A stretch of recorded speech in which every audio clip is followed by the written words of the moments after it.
नमस्कार सभी को। कल हमने पढ़ा था इलेक्ट्रिक फोकसिंग के बारे में पढ़ा था। विद्युत फोकसन के बारे में हमने कल पढ़ा था।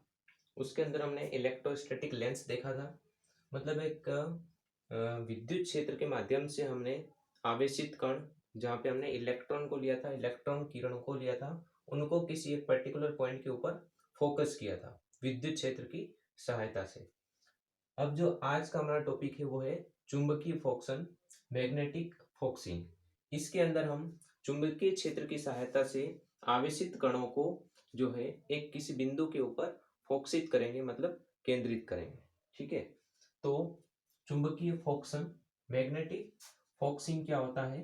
तो सिंपल सा इसका मीनिंग है कि चुंबकीय क्षेत्र की सहायता से, मैग्नेटिक फील्ड जो होता है उसकी सहायता से आवेशित कणों को, जो चार्ज पार्टिकल है, उनको फोकसित करना। क्या करना? फोकसित करना। मतलब जो है अलग अलग दिशाओं में आवेशित कण गति कर रहे हैं, तो उन्हें किसी एक पर्टिकुलर पॉइंट के ऊपर केंद्रित कर देना, इकट्ठा कर देना। ठीक है, यही क्या कहलाता है? यह चुंबकीय फोकसन कहलाता है। ठीक है, तो ये इसकी डेफिनेशन हो गई।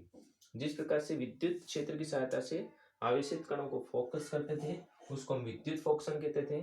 ठीक उसी प्रकार से चुंबकीय क्षेत्र की सहायता से आवेशित कणों को फोकस करेंगे किसी पॉइंट के ऊपर, तो इसे हम चुंबकीय फोकस कहते हैं, फोकसिंग कहते हैं। ठीक है, ये दो प्रकार का होता है। एक होता है अनुदैर्ध्य चुंबकीय फोकसन और दूसरा होता है अनुप्रस्थ चुंबकीय फोकसन। ठीक है, अनुदैर्ध्य का मतलब होता है किसी सरल रेखा के अनुदिश, और अनुप्रस्थ का मतलब होता है लंबवत। ठीक है, तो यहाँ पे अनुप्रस्थ चुंबकीय क्षेत्र है, मतलब लंबवत चुंबकीय क्षेत्र लगेगा, और यहाँ पे अनुदैर्ध्य चुंबकीय क्षेत्र है, किसी सरल रेखा के अनुदिश चुंबकीय क्षेत्र कार्य करेगा। ठीक है, तो अब देखना, पहला वाला है अनुदैर्ध्य चुंबकीय फोकसन। इसमें क्या होता है? तो इसमें हमने एक अरेंजमेंट जो है यहाँ पे लगा रखा है, देखना।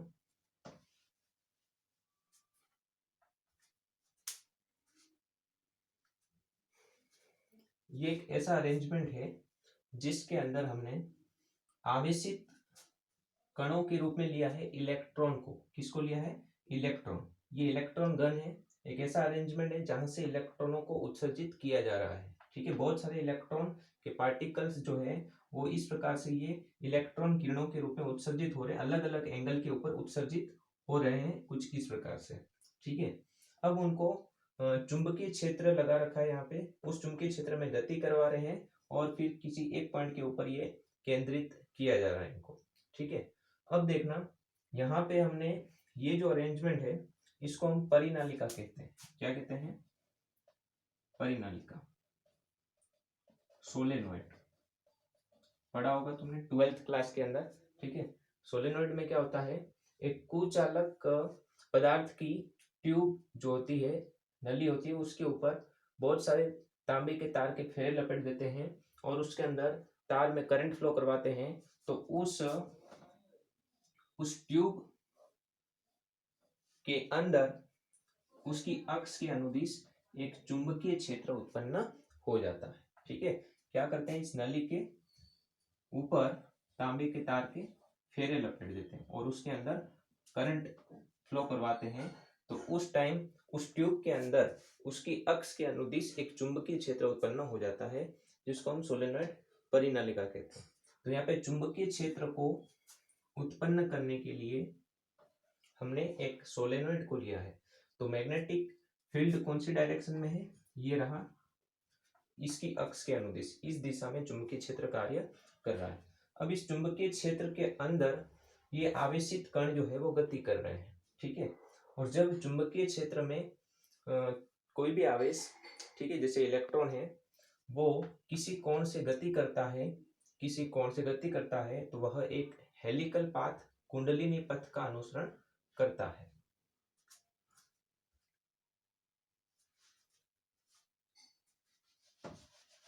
जैसे कि हमने पहले ये पढ़ा था कुछ इस प्रकार से,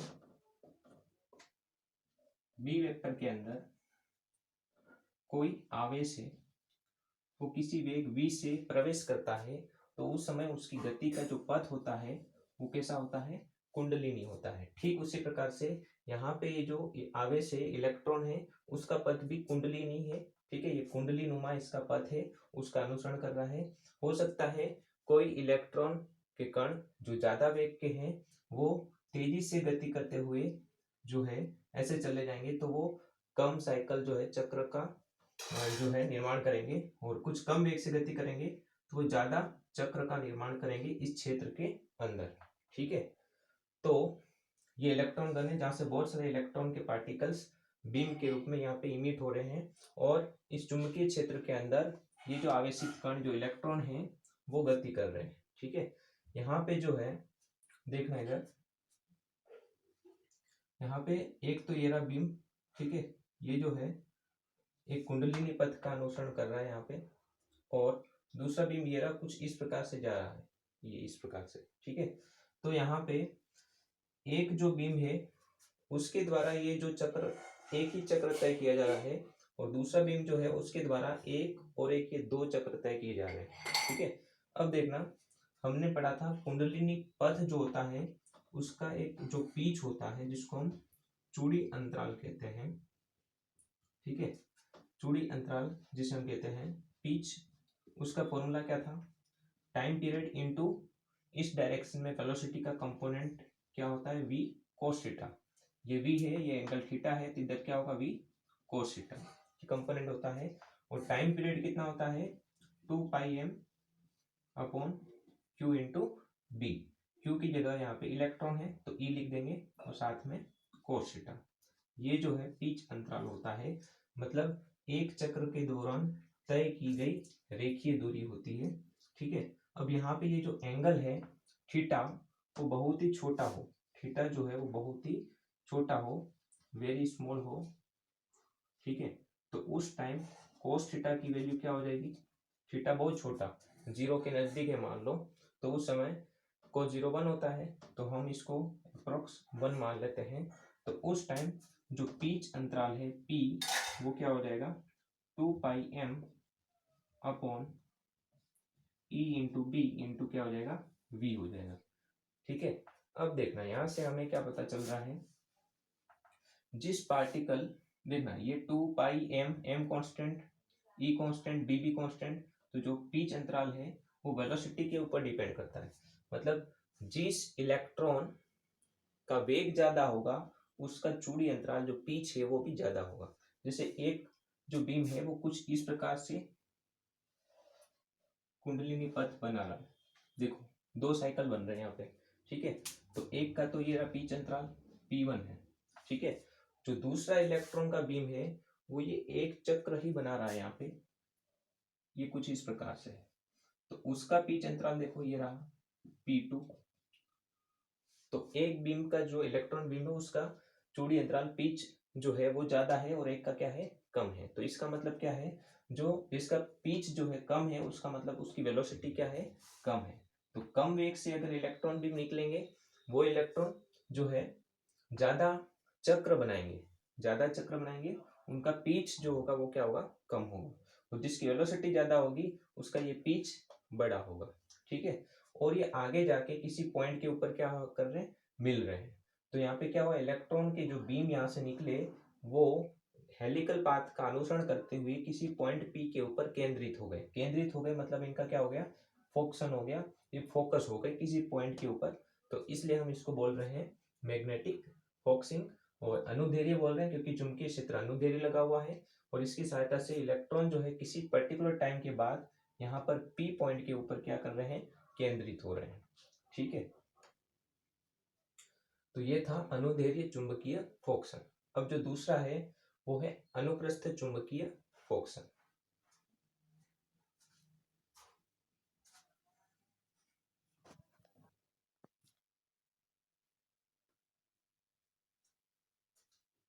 अब देखना अनुप्रस्थ चुंबकीय फोकसन, ट्रांसवर्स मैग्नेटिक फोकसिंग क्या होता है, इसके अंदर अब जो चुंबकीय क्षेत्र है वो लंबवत कार्य कर रहा है। ठीक है, आवेशित कण लंबवत चुंबकीय क्षेत्र में जो है गति करता हुआ किसी पॉइंट के ऊपर फोकस होगा।